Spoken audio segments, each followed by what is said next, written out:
के मामले लगातार बढ़ते जा रहे हैं। पिछले दिनों आगरा में डिजिटल अरेस्ट के बाद एक महिला की तबीयत खराब हुई और बाद में उनकी जान चली गई थी। वहीं चित्रकूट से भी ऐसा ही मामला सामने आया था।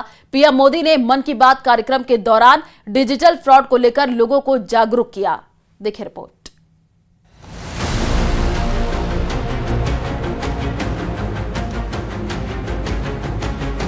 अगर कोई फोन पर पुलिस, सीबीआई या इनकम टैक्स का अधिकारी बताकर बात करे तो सावधान हो जाइए। हो सकता है आपको फंसाने के लिए जाल बिछाया जा चुका हो। पीएम मोदी ने अपने मन की बात कार्यक्रम के दौरान इस पर चर्चा की। उन्होंने एक क्लिप भी दिखाई। हेलो सर, नमस्ते सर। नमस्ते सर बोलिए सर। देखिए, जो आपने एफआईआर नंबर मुझे सेंड किया है, इस नंबर के खिलाफ 17 कंप्लेंट्स हमारे पास। आप ये नंबर यूज कर रहे हैं? मैंने नहीं यूज करता हूँ सर। अभी कहाँ से बात कर रहे हो? सर कर्नाटका सर, वो घर में हूँ सर। ओके, इसके लिए आप अपनी स्टेट में रिकॉर्ड करवाइए ताकि ये नंबर ब्लॉक कर दिया जाए, फ्यूचर में आपको कोई प्रॉब्लम ना हो। Okay, yes sir. अभी मैं आपको कनेक्ट कर रहा हूँ, ये आपका इन्वेस्टिगेशन ऑफिसर है। आप अपनी स्टेट में रिकॉर्ड करवाइए ताकि ये नंबर ब्लॉक कर दिया जाए। Okay, yes sir, yes sir, yes sir. अब बताइएगा मैं किसके साथ बात कर रहा हूँ। अपना आधार कार्ड मुझे शो कीजिएगा वेरीफाई करने के लिए, बताइएगा। सर मेरे पास अभी नहीं है sir Aadhaar card sir, please sir. Phone आपके फोन में है? नहीं सर। फोन में आधार कार्ड की पिक्चर नहीं है आपके पास? नहीं सर। नंबर याद है आपको? सर नहीं है सर, नंबर भी याद नहीं है सर। हमने सिर्फ वेरीफाई करना है। ओके, वेरीफाई करने के लिए नहीं सर। आप डरिए ना, डरिए ना। अगर आपने कुछ नहीं किया तो आप डरिए ना। हाँ सर, हाँ सर। अगर आपके पास आधार कार्ड है तो मुझे दिखा दीजिए वेरीफाई करने के नहीं सर, नहीं सर, मैं गाँव को आया था सर, घर में है सर। ये ऑडियो सिर्फ जानकारी के लिए नहीं, ये कोई मनोरंजन वाला ऑडियो नहीं है। एक गहरी चिंता को लेकर के ऑडियो आया है। आपने अभी जो बातचीत सुनी वो डिजिटल अरेस्ट के फरेब की है। ये बातचीत एक पीड़ित और फ्रॉड करने वाले के बीच हुई है। डिजिटल अरेस्ट के फ्रॉड में फोन करने वाले कभी पुलिस, कभी सीबीआई, कभी नारकोटिक्स, कभी आरबीआई, ऐसे भांति भांति के लेबल लगाकर बनावटी अधिकारी बनकर बात करते हैं और बड़े कॉन्फिडेंस के साथ करते हैं। मुझे मन की बात के बहुत से श्रोताओं ने कहा कि इसकी चर्चा जरूर करनी चाहिए। आइए मैं आपको बताता हूं ये फ्रॉड करने वाली गैंग काम कैसे करती है, ये खतरनाक खेल क्या है। आपको भी समझना बहुत जरूरी है, औरों को भी समझाना उतना ही आवश्यक है। पहला दाव आपकी व्यक्तिगत जानकारी, वो सब जुटा करके रखते हैं। आप पिछले महीने गोवा गए थे, है ना? आपकी बेटी दिल्ली में पढ़ती है ना? वे आपके बारे में इतनी जानकारी जुटा कर रखते हैं कि आप दंग रह जाएंगे। दूसरा दाव, वहां का माहौल पैदा करो। वर्दी, सरकारी दफ्तर का सेटअप, कानूनी धाराएं, वो आपको इतना डरा देंगे फोन पर बातों बातों में आप सोच भी नहीं पाएंगे। और फिर उनका तीसरा दाव शुरू होता है। तीसरा दाव, समय का दबाव। अभी फैसला करना होगा वरना आपको गिरफ्तार करना पड़ेगा। ये लोग पीड़ित पर इतना मनोवैज्ञानिक दबाव बना देते हैं कि वो सहम जाता है। डिजिटल अरेस्ट के शिकार होने वालों में हर वर्ग, हर उम्र के लोग हैं। लोगों ने डर की वजह से अपनी मेहनत से कमाए हुए लाखों रुपए गंवा दिए हैं। कभी भी आपको इस तरह का कोई कॉल आए तो आपको डरना नहीं है। आपको पता होना चाहिए कोई भी जांच एजेंसी फोन कॉल या वीडियो कॉल पर इस तरह पूछताछ कभी भी नहीं करती। पीएम ने साइबर फ्रॉडों को समाज का दुश्मन बताया। इसके बाद पीएम ने डिजिटल फ्रॉड से निपटने के लिए 3 अहम बातें बताई। रुको, सोचो, एक्शन लो। कॉल आते ही रुको, घबराए नहीं, शांत रहे, जल्दबाजी में कोई कदम न उठाएं, किसी को अपनी व्यक्तिगत जानकारी न दें, संभव हो तो स्क्रीनशॉट लें और रिकॉर्डिंग जरूर करें। एजेंसियों की तरफ से ऐसे फ्रॉड करने वाली हजारों वीडियो कॉलिंग आईडी को ब्लॉक किया गया है। लाखों सिम कार्ड, मोबाइल फोन और बैंक अकाउंट्स को भी ब्लॉक किया गया है।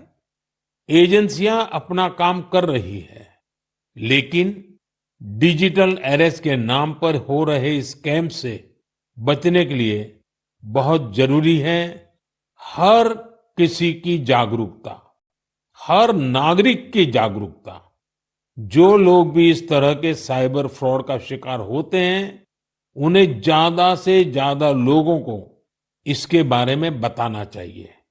आप जागरूकता के लिए #सेफ डिजिटल इंडिया का प्रयोग कर सकते हैं। मैं स्कूलों और कॉलेजों को भी कहूंगा कि साइबर स्कैम के खिलाफ मुहिम में छात्रों को भी जोड़ें। साइबर अपराधी बेहद शातिर होते हैं। अगर एक बार आप उनके झांसे में आ गए तो फिर वो आपकी कमाई पर सेंध लगा सकते हैं। लेकिन अगर सावधानी बरती जाए तो ऐसे फरेब से बचा जा सकता है। Bureau report, news 18।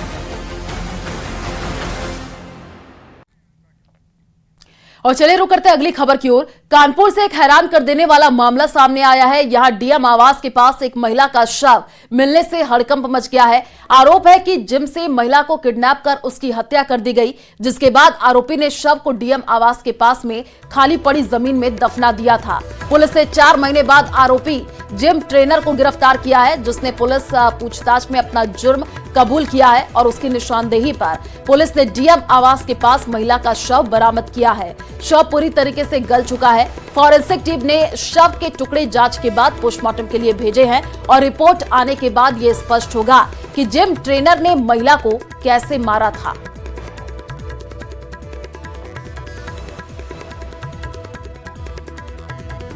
घटना 24 जून की है और जो अभियुक्त है विमल सोनी, वो यहाँ पे जो ग्रीन पार्क में है, एक मिनट, ग्रीन पार्क जो अपना है वहाँ पे जिम का मतलब जो ट्रेनिंग था वहाँ पे वो जिम कराता था और उसमें जो मृतका है वो वहाँ पे भी आती थी।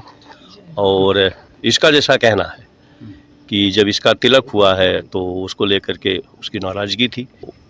ये उसने बात करने के लिए कहा, गाड़ी में गए बैठ के, उसी दौरान इनमें हार्ट अटैक हुई और हार्ट अटैक होने के बाद जैसा कि इसने बताया कि हमने उसको मार दिया। जैसे पहले उसने बताया कि हमने गंगा जी में डाला, फिर उसने बताया कि हमने टीले पे डाला। तो हमारी टीम सर्च करती रही, नाव लेकर के सर्च करती रही और उसकी हर बातों को हम लोगों ने वेरीफाई किया। फाइनली जब बातें प्रमाणित नहीं हुई फिर हम लोगों ने इंट्रोगेट किया तो उसने बताया कि इस स्पॉट पे हमने बॉडी को डाला है। तो हमारी टीम फिर यहाँ पे आई और जब उस स्पॉट को उन्होंने देखा तो बॉडी रिकवर हुई। उसी के बताने पे बॉडी रिकवर हुई है। ये पुलिस के द्वारा नहीं, उसने बताया है, उसकी बात जो है लास्ट में प्रमाणित हुई। जासूसी अंडर माय बुर्का। 3 लड़कियां हिजाब लगाकर बुर्का पहने घूम रही थी, लेकिन एक लड़की के शूज ने एक ऐसा राज खोला कि सब हैरान रह गए। बुर्के में लड़कियां नहीं कोई और था। आखिर क्यों बुर्के पर मचा बवाल, समझिए इस रिपोर्ट में।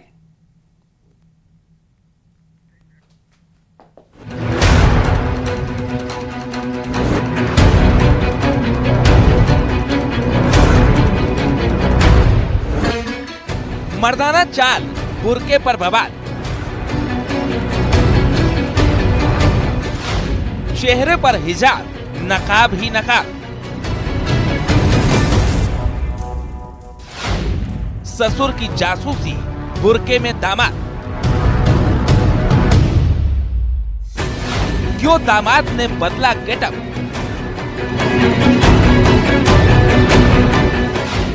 ससुर की जासूसी बड़ी भारी। जासूसी अंडर माय बुर्का। इनका गेटअप देखिए, चेहरे पर हिजाब है, हाथों में पर्स और लेडीज सैंडल पहने हुए। दोनों का बुर्का भी एक जैसा है, सेम टू सेम, काला बुर्का और सिल्वर घारी, यानी पूरा ताम झाम तैयार था। नजाकत भी थी, लेकिन मर्दाना चाल बाहर आ ही गई। खुद बुर्का पहनी इन मोहतरमाओं ने अपना राज खोल दिया।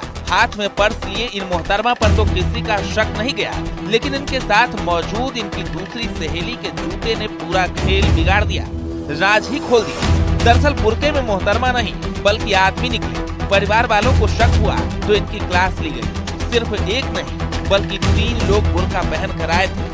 अब दूसरे आदमी का बुर्का उतारा गया, उसके बाद तो बुर्के पर बवाल ही मच गया।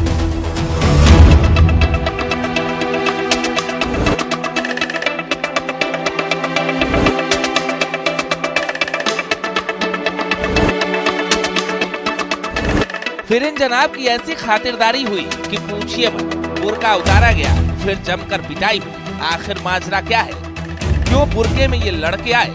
भोपाल के बाग सेवनिया थाना इलाके की ये तस्वीर है। जब बुर्का हटा तो सब हैरान रह गए। बुर्के वाले लड़कों ने धमकी भी दी थी। दरअसल राजेश कुमार ने शिकायत की कि उसे धमकी दी गई। बाद में राजेश कुमार की बेटी ने बताया कि बुर्के में उनका पति यानी राजेश कुमार का दामाद बुर्का पहन कर आया था। अमराई क्षेत्र में रहने वाले राजेश कुमार द्वारा शिकायत की गई थी। उसमें उन्होंने बताया था कि 2 लड़के उनके बुर्का पहनकर आ गए थे, उनको रोका टोकी की गई थी, तो बुर्का हटाया तो उसमें पुरुष निकले थे और उसकी उन्होंने शिकायत दी थी। एक लिखित में शिकायत लेके आए थे और चूंकि धमकी देना बताया था तो हमने एक NCR भी उसमें दर्ज कर ली थी, धारा 352 BNS के तहत। और इसके अलावा जो फरियाद पत्र उन्होंने दिया है उसकी जाँच भी हमारे द्वारा कराई जा रही है। क्या दामाद अपने ससुर की जासूसी करने आया था? ससुर पर दामाद को शक था, लेकिन किस बात का शक? बुर्के पर बवाल हुआ और शक ने रिश्तों पर सवाल खड़े कर दिए। बाद में उनकी बेटी भी आ गई थी। उसने बताया था कि वो उसी के पति हैं, मतलब राजेश कुमार के दामाद हैं और राजेश कुमार पर कुछ उन्हें संदेह है या जो भी पारिवारिक मसला है उसकी जानकारी लेने के लिए वो गए थे। उसकी एक बहन की शादी होनी है और कुछ पैसे का लेन देन ये नहीं कर रहे हैं, ऐसा कुछ पारिवारिक मसला अभी तक सामने आया है। बाकी आवेदन पत्र ले लिया गया है और जांच में अभी है। जो मामला होगा, जो तथ्य प्राप्त होंगे उसको निकल करेंगे। पारिवारिक विवाद में मचा बवाल। आखिर बुर्के की कहानी क्या है? क्यों दामाद कर रहा था ससुर साहब की जासूसी? भोपाल में वासु चौरे के साथ bureau report, news 18 Madhya Pradesh Chhattisgarh. Lucknow में भिखारियों को लेकर एक चौंकाने वाली जानकारी सामने आई है। यहां कराए गए एक सर्वे में जो निकल करके सामने आया है वो हैरान करता है। कई भिखारियों की कमाई नौकरी पेशा लोगों से भी ज्यादा है। इसी पर देखिए हमारी ये स्पेशल रिपोर्ट।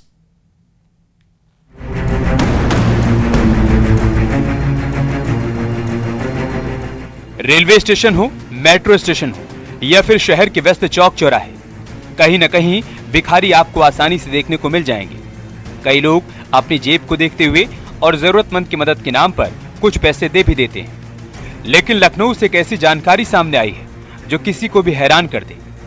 भिखारियों के धरपकड़ अभियान और सर्वे में बातें सामने आई हैं। इसमें कई भिखारियों की औसतन आमदनी 90,000 से 1 लाख रुपए हर महीने है, यानी सालाना आय लगभग 12 लाख रुपए।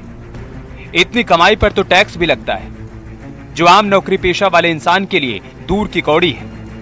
यानी इन भिखारियों ने कमाई के मामले में नौकरी पेशा वालों को भी पीछे छोड़ दिया है, क्योंकि उनकी कमाई कुछ हजारों तक हो सकती है। लगातार बढ़ रही भिखारियों की संख्या को देखते हुए लखनऊ नगर निगम, समाज कल्याण विभाग और डूडा ने भिखारियों की धरपकड़ के लिए एक अभियान चलाया था।